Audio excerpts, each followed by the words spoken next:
ఇప్పుడే country delight యాప్ని download చేసుకోండి.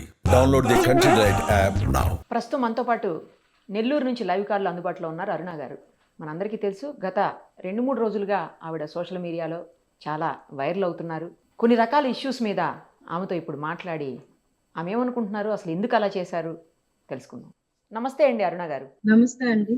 అరుణ గారు, మొత్తం ఎక్కడ చూసినా మీరే కనిపిస్తున్నారు, మీరే వినిపిస్తున్నారు. ఫుల్గా మీ వీడియోస్ అన్నీ వైరల్ అయ్యాయి. ఎలా అడగాలో కూడా నాకు అర్థం కావట్లేదు. ఒక జీవిత ఖైదు పడినటువంటి వ్యక్తితో మీరు హాస్పిటల్కి వెళ్ళి రకరకాలుగా బిహేవ్ చేస్తున్నటువంటి వీడియోస్ అన్నీ వైరల్ అయ్యాయి. అసలు జీవిత ఖైదు పడి అతనికి హెల్త్ బాగాలేక హాస్పిటల్లో ఉన్నటువంటి వ్యక్తి దగ్గరికి మీరెందుకు వెళ్ళారు, అసలు మిమ్మల్ని ఎలా అలౌ చేశారు అనేది అందరిలో ఉన్నటువంటి డౌట్స్. జైలు సూపరింటెండెంట్ గా ఉన్నటువంటి అప్పట్లో శ్రీరామరాజారావు గారు వాళ్ళ కుటుంబ సభ్యులకు ఒక లేఖ రాస్తారండి. ఆ లేఖలో ఏం మెన్షన్ చేస్తారంటే, ఫలానా హాస్పిటల్ దగ్గర పడినటువంటి ఆయనకి చెయ్యి విరిగింది కాబట్టి హాస్పిటల్లో మేము ఇట్లా పెట్టున్నాము, ఆయనకి సహాయకురాలు అంటే కేర్ టేకర్ కావాలి, మీ కుటుంబంలో ఎవరైనా కేర్ టేకర్ గా ఉండమని లెటర్ రాస్తే, వాళ్ళ నాన్నగారికి 74 years, వాళ్ళ అమ్మగారికి 65 years అండి. వాళ్ళిద్దరు కూడా ఒక మనిషి చెయ్యి విరిగి ఉన్నటువంటి మనిషికి, బెడ్ రెడ్ లో ఉండే మనిషికి సేవలు చేసేంత స్టామినా ఉండేవాళ్ళు కాదండి. ఆయన పెళ్లి చేసుకోబోయేటువంటి, నాకు లాస్ట్ ఇయర్ ఫిబ్రవరిలో నాకు ఎంగేజ్మెంట్ అయిందండి. వాళ్ళ ఫ్యామిలీ మా ఫ్యామిలీ ఒప్పుకొని ఎంగేజ్మెంట్ కుదుర్చుకున్నాను. ఆయన బయటకు వస్తే పెళ్లి చేసుకోవాలని. కాబట్టి ఆయన కాబోయే భార్య కదా అనేసి నాకు వాళ్ళు ఆ లెటర్ చేర్చమని ఆయనకి బదిలిస్తే ఆయన తెచ్చి నాకు ఇచ్చారండి. అది నన్ను ప్రిజన్ వార్డ్ దగ్గరికి పిలిపించి ఆయన తీసుకొచ్చి ఆ లెటర్ నాకు ఇచ్చారండి. ఆ లెటర్ నేను తీసుకొని ఆ ప్రిజన్ వార్డ్ లో ఉన్నటువంటి గార్డ్ లో, వాళ్ళు గార్డ్ ఉంటదండి, ఏఆర్ గార్డు, ఆ గార్డ్ లో నేను ఆ లెటర్ సబ్మిట్ చేస్తే వాళ్ళు నన్ను అలో చేశారండి. అలో చేసిన తర్వాత పక్క రోజు నేను ఆయనకి కేర్ టేకర్ గా పక్క రోజు నుంచి నేను కొనసాగుతున్నాను. ఆ క్రమంలోనే ఆయనకి నేను గవర్నమెంట్ హాస్పిటల్ ఆపరేషన్ చేయించాను. ఆపరేషన్ చేసిన తర్వాత నుంచి అండి ఆయనకి యూరిన్ కానివ్వచ్చు, తర్వాత ఆయన బాత్రూమ్ పోతే కానివ్వచ్చు, అన్ని కూడా నేను దగ్గరుండే చూసుకున్నానండి. ఆయన బాత్రూమ్ పైన డైపర్లు మార్చుకోవడం కానీ, యూరిన్ పైప్ కూడా ఆయన వేసేదానికి వాళ్ళకి డాక్టర్స్ కి వాళ్ళకి సహకరించలేదేమో, లేకపోతే వాళ్ళు వేయలేదు, నాకు గుర్తులేదు, కానీ యూరిన్ పైప్ కూడా వేయలేదండి. నేను వాటర్ బాటిల్స్, ఖాళీ వాటర్ బాటిల్స్ తెప్పించుకొని ఆయన యూరిన్ ఆ వాటర్ బాటిల్ లో పట్టుకొని పోయి బాత్రూమ్ లో పారబోసి వచ్చేదాన్ని. చిన్న బిడ్డని, పసిబిడ్డని చూసుకున్నట్టు చూసుకున్నాను. ఓకే, కరెక్టే కావచ్చు. బట్ అంటే అసలు జీవిత ఖైదు పడింది అంటే అతను మర్డర్ చేశారని రుజువైన తర్వాతే కదా జీవిత ఖైదు పడుతుంది. అలాంటి వ్యక్తితో మీరు వివాహం వరకు ఎందుకు వెళ్ళాల్సి వచ్చింది అసలు? అంటే మీ వ్యక్తిగతం అనుకోండి, బట్ ఎందుకు అలాంటి అనేక ఛానల్స్ వాళ్ళు దాన్ని వంకరగా చూపిస్తున్నారు. ఇప్పుడు నేను మీకు చెప్పడం వల్ల జనాల్లోకి ఎక్కువ క్లారిటీ పోతుంది, అందుకని నేను దానికి స్పందిస్తాను. నా భర్త చనిపోయాడు. ఆ చనిపోయినటువంటి భర్త వాయిస్, శ్రీకాంత్ వాయిస్ ఒకలాగా ఉండటంతో నా భర్త లాగా నేను ఆయన ఊహించుకుంటున్నానండి. ఇప్పటికీ స్టిల్ ఈ పూటకి నాకు ఎప్పుడు కూడా శ్రీకాంత్ మాట్లాడితే ఒక ఊరట లభిస్తుంది. ఆయన చాలా ప్రేమగా మాట్లాడతాడు. ఆయన లాస్ట్ కాల్ నాతో జైలు ఫోన్ లోంచి ఫోన్ చేసినటువంటి వాయిస్ రికార్డ్ నేను మీకు పెడతాను, అది టెలికాస్ట్ చేయండి. ఆయన ఎంత సునీత హృదయుడో, నన్ను ఎంత ప్రేమగా మాట్లాడతాడో, ఆయనకు మతి మారిపోయిన తర్వాత కూడా ఆయన నన్ను ఎంత బాగా మాట్లాడాడు అనేది కూడా కొంచెం మీకు అర్థం అవుతుందండి. ఆ వాయిస్ రికార్డ్ కావాలంటే నేను మీకు పెడతాను.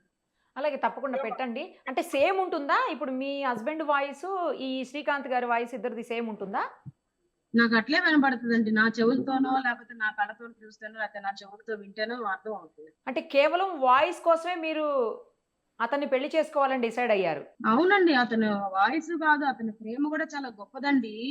ఇప్పుడు నా బిడ్డని తన బిడ్డగా యాక్సెప్ట్ చేశాడు. మీకు ఆల్రెడీ పిల్లలు ఉన్నారా? ఒక్క బాబు ఉన్నాడండి. ఓకే.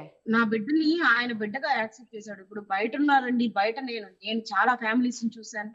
రెండో పెళ్లిళ్ళు చేసుకుంటున్నారు, బిడ్డల్ని యాక్సెప్ట్ చేయరు, అమ్మాయిని యాక్సెప్ట్ చేస్తారు, 6 కోర్టులకు పోతున్నారు, పోలీస్ స్టేషన్ మెట్లెక్కుతున్నారు. కానీ నాకు ఇన్ని సంవత్సరాల ఆ సమస్య ఎదురవ్వలేదండి. నా బిడ్డని కన్నది నేనైనా సరే ఆయన చాలా ప్రేమగా చూసుకుంటాడండి. నేనన్నా కసరుతానేమో కానీ ఆయన అస్సలు కసరడండి. అంత మంచి వ్యక్తి అండి.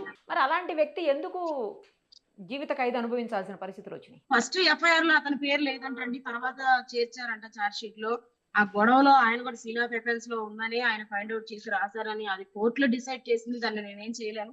10 ఏళ్ళు పూర్తయిపోయిందండి. గవర్నమెంట్ ఇచ్చే జీవోల ప్రకారం ఆయనకి క్షమాభిక్షకి ఎలిజిబుల్ ఉంటది. ఆ గవర్నమెంట్ జీవోలు ఇస్తుందని నేను ఆశించాను. మొన్న నా గుండెల్లో బండబడిందండి జీవో నెంబర్ 71 వచ్చి. దాన్ని కూడా ఎవరో ఒక పెద్ద మనిషి పిల్లేస్తున్నాడు, కోర్టులో తేలితే ఆ జీవో వస్తే ఖచ్చితంగా నాకు న్యాయం జరుగుతుందని నేను నమ్ముతున్నాను. ఇప్పుడు మీ భర్త ఎప్పుడు చనిపోయారండి అరుణ గారు? 2013లో చనిపోయారు. ఆ తర్వాత ఈయన పరిచయం అయ్యారా? ఈయన 2022లో పరిచయం అయ్యాడు. అది ఆ పరిచయం కూడా జైల్లోనే అయ్యాడు. జైల్లోనే పరిచయం అయింది. అంటే అవునండి. మీరు పరిచయం అయ్యేసరికి ఆయన జైల్లో శిక్ష అనుభవిస్తున్నారు అయితే. అవునండి. సుమన్ టీవీ వాళ్ళు చాలా ప్రజాదరణ కలిగినటువంటి ఛానల్ అండి. థాంక్ ఇది యూ. ప్రిజనర్స్ అందరికి కూడా న్యాయం జరిగే విధంగా జీవో నంబర్ 71 కొంతమంది అధికారులు గవర్నమెంట్ కి చెడ్డ పేరు వచ్చే విధంగా తీసుకొచ్చారండి. దానివల్ల చాలా మంది ఖైదీ కుటుంబాలు నలిగిపోతున్నారు. అందులో నేను ఒకదాన్ని. జీవో నంబర్ 58 తీసుకురాకుండా వైఎస్ఆర్సీపీ గవర్నమెంట్ ప్రిజనర్స్ కి ఎలా అన్యాయం చేసిందో ఇప్పుడు ఇంకా అన్యాయం చేసింది. 20 సంవత్సరాలు 10 సంవత్సరాలకు రానటువంటి సత్ప్రవర్తన 20 సంవత్సరాలకు వస్తుందా అండి? సుప్రీంకోర్టు ఎక్కడా కూడా ఏ గైడ్ లైన్స్ ఇవ్వలేదండి 20 సంవత్సరాలు పెట్టాలి అని. రాష్ట్ర ప్రభుత్వాలు ఇష్టం అన్నప్పుడు రాష్ట్ర ప్రభుత్వం ఏ నిర్ణయమైనా తీసుకోవచ్చండి. ఈ టైంలో కూడా ఇప్పటికిప్పుడు కూడా స్పెషల్ రెమిషన్ కింద వాళ్ళు నిర్ణయం తీసుకొని ప్రిజనర్స్ అందరినీ కూడా వదలొచ్చండి. అలాంటి నిర్ణయాలు తీసుకునే అధికారం ఉన్నటువంటి గవర్నమెంట్ కి చెడ్డ పేరు వచ్చే విధంగా కొంతమంది అధికారులు ఇట్లా చేస్తున్నారండి. అది మీరు కొంచెం మీ సుమన్ టీవీ తరఫున దాని మీద పోరాటం చేయండి అని నేను కోరుకుంటున్నానండి. తప్పకుండా అండి.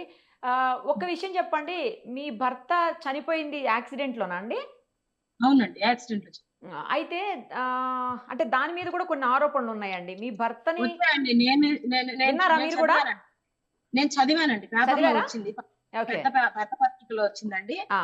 అది ఆ పత్రిక రాసినటువంటి వాళ్ళకి మనసుందో లేదో నాకైతే తెలియదు గానీ, నా భర్త గొంతు కోసమే నేను ఒక ఖైదీని పెళ్లి చేసుకోవాలని ఆరాటపడుతున్న వ్యక్తిని నా భర్తని నేను ఎలా చంపిస్తాను? దాని మీద పోస్ట్ మార్టం రిపోర్ట్ కాడి నుంచి అన్ని రిపోర్ట్లు, ఎఫ్ఐఆర్‌లు అన్ని కూడా బుచ్చి పోలీస్ స్టేషన్‌లో ఉన్నాయి. తీసుకొచ్చి వెరిఫై చేసుకోమని చెప్పండి వాళ్ళు. ఆ కేసులో ఇన్వెస్టిగేటివ్ ఆఫీసర్‌గా ఉన్న వ్యక్తిని ఇమ్మీడియేట్‌గా ట్రాన్స్‌ఫర్ చేశారు అని చెప్పేసి న్యూస్ వచ్చిందండి. నిజమా అది? 18 సంవత్సరాలు ఉంటదండి. పెళ్ళైన మన భర్త పెళ్ళయింది ఆగస్టు 15. నా భర్త చనిపోయింది నవంబర్ 2. అప్పటికి నా వయసు 18 సంవత్సరాలు. ఓహ్! 18 సంవత్సరాల వయసు ఉన్నటువంటి ఒక ఆడపిల్ల ఒక ఎస్ఐని ట్రాన్స్‌ఫర్ చేయించింది అంటే అది రాసినోళ్ళ విజ్ఞతకే నేను వదిలేస్తాను. ఇంకోటి కూడా మీరు ఎప్పుడు కావాలంటే అప్పుడు సెక్రటేరియట్‌లోకి వెళ్ళగలరని చెప్పి, ఎవరి పేషీలోకైనా ఈజీగా యాక్సెస్ ఉంటుంది మీకని చెప్పి, అసలు మిమ్మల్ని ఆపేవాళ్లే లేరని, చాలా రకాలైనటువంటి దందాలు చేస్తుంటారని, చాలా రకాల ట్రాన్స్‌ఫర్స్ మీ చేతుల మీదుగా అవుతాయని, అక్కడ ఉన్నటువంటి కొంతమంది మాజీ పోలీస్ అధికారులకు కూడా, మీరు ఉన్నతాధికారులకు కూడా మీరు అత్యంత క్లోజ్‌గా ఉంటారని చెప్పేసి ఇలా రకరకాల న్యూస్ వస్తున్నాయండి. మీకు అంతటి యాక్సెస్ ఎందుకుంటుంది? ఎట్లా ఉంది అసలు మీకు అంతటి యాక్సెస్?